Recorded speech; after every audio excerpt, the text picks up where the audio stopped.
नमस्कार दोस्तों, आप सभी का स्वागत करता हूं अपने ही YouTube channel exam competition plus में। आज हम इस वीडियो में डिस्कस करेंगे डीआरडीओ के क्लास 2। अगर आपने पार्ट 1 नहीं देखे होंगे तो उनका लिंक आपको डिस्क्रिप्शन में मिल जाएगा। गैर बैंकिंग वित्तीय कंपनी मतलब एनबीएफसी बनने के लिए न्यूनतम शुद्ध स्वाधिकृत निधि लाख रुपये में क्या है? तो क्या है? 200 लाख रुपये। निम्नलिखित में से कौन सा आर्थिक क्षेत्र को एक गलत युग्म है? आर्थिक क्षेत्र का एक गलत युग्म है। ऑप्शन में है मत्स्य प्राथमिक क्षेत्रक, परिवहन द्वितीय क्षेत्रक, बैंकिंग तृतीय क्षेत्रक, सॉफ्टवेयर कंपनी जो है तृतीय क्षेत्रक। तो इनमें से कौन सा गलत युग्म है? तो है परिवहन द्वितीय क्षेत्रक। किस प्रकार के बेरोजगारी में स्नातक तथा स्नातकोत्तर डिग्री वाले युवा नौकरियां प्राप्त नहीं कर पाते हैं? किस प्रकार के बेरोजगारी में स्नातक तथा स्नातकोत्तर डिग्री वाले युवा नौकरियां प्राप्त नहीं कर सकते? तो है शैक्षिक बेरोजगारी। भारत में रेपो दर कौन निर्धारित करता है? ऑप्शन में दिया गया है भारतीय रिजर्व बैंक, वित्त मंत्रालय या भारतीय स्टेट बैंक या भारत के प्रधानमंत्री। तो भारत में रेपो दर भारतीय रिजर्व बैंक निर्धारित करता है। याद रखना, भारतीय रिजर्व बैंक जो है रेपो दर निर्धारित करता है। किस प्रकार की सरकार में लोगों को अपने स्वयं के शासकों को चुनने की अनुमति होती है? एक तंत्रीय, लोकतंत्रीय या कुलीन तंत्रीय या धनिक तंत्रीय? तो इसका सही उत्तर हो जाएगा बी, लोकतंत्रीय। लोकतंत्री प्रकार की सरकार में लोगों को अपने स्वयं के शासकों को चुनने की अनुमति होती है।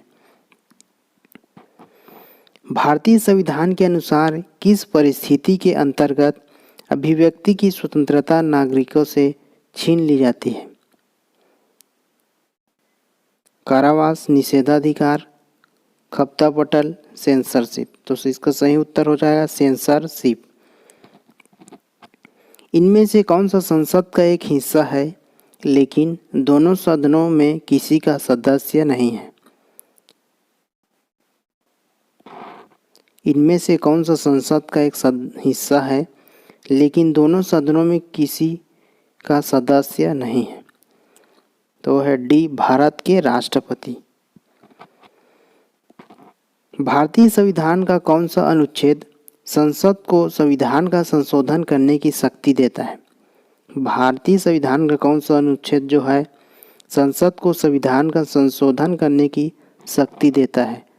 अनुच्छेद 368। याद रखना, अनुच्छेद 368। चंद्रगुप्त मौर्य के दरबार में पश्चिम एशिया के व यूनानी राजा सेल्यूकस निकेटर द्वारा भेजा गया राजदूत कौन था?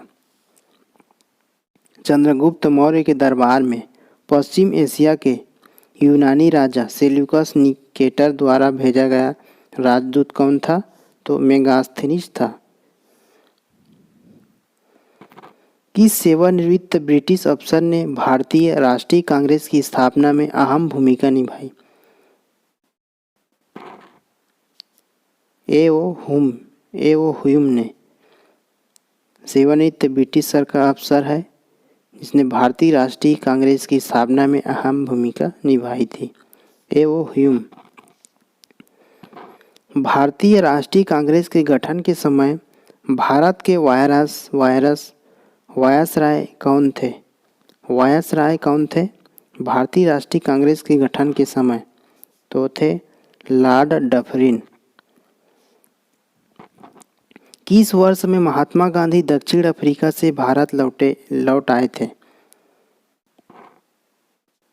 ऑप्शन बी, 1915 में महात्मा गांधी दक्षिण अफ्रीका से भारत लौट आए थे 1915 में।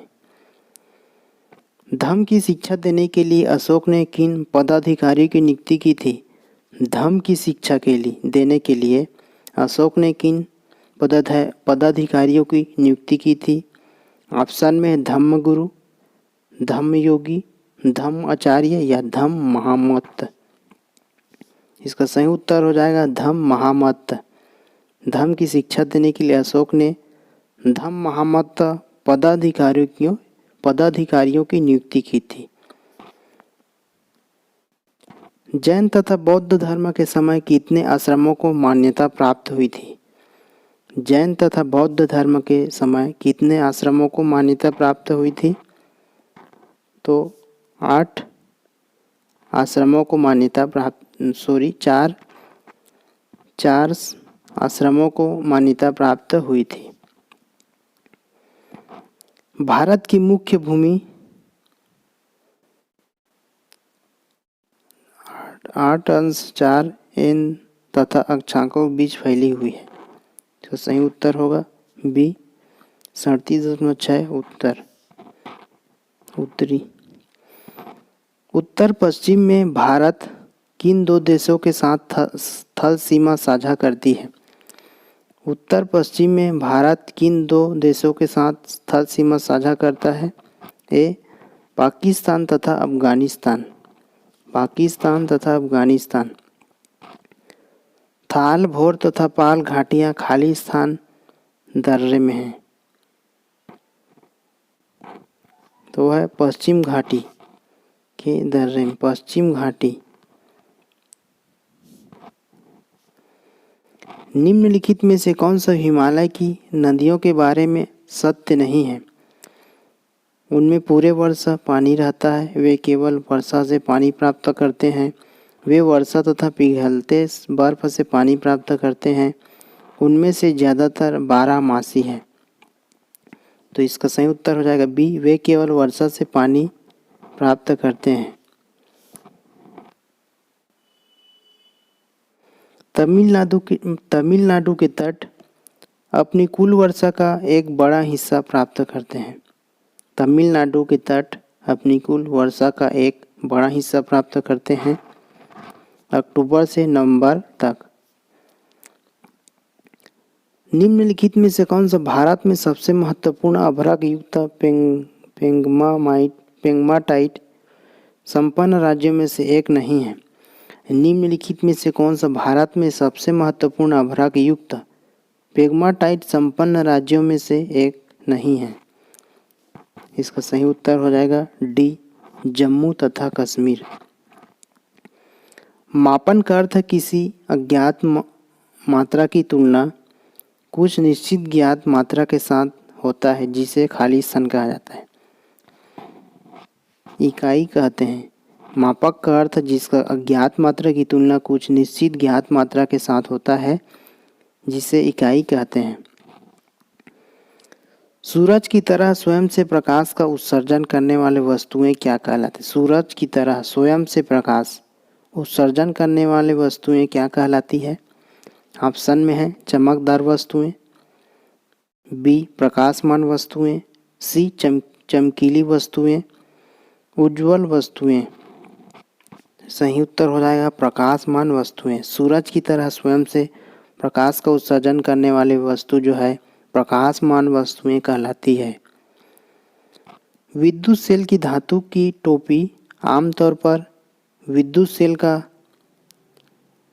क्या टर्मिनल है? निगेटिव या पॉजिटिव या न्यूट्रल या रहित?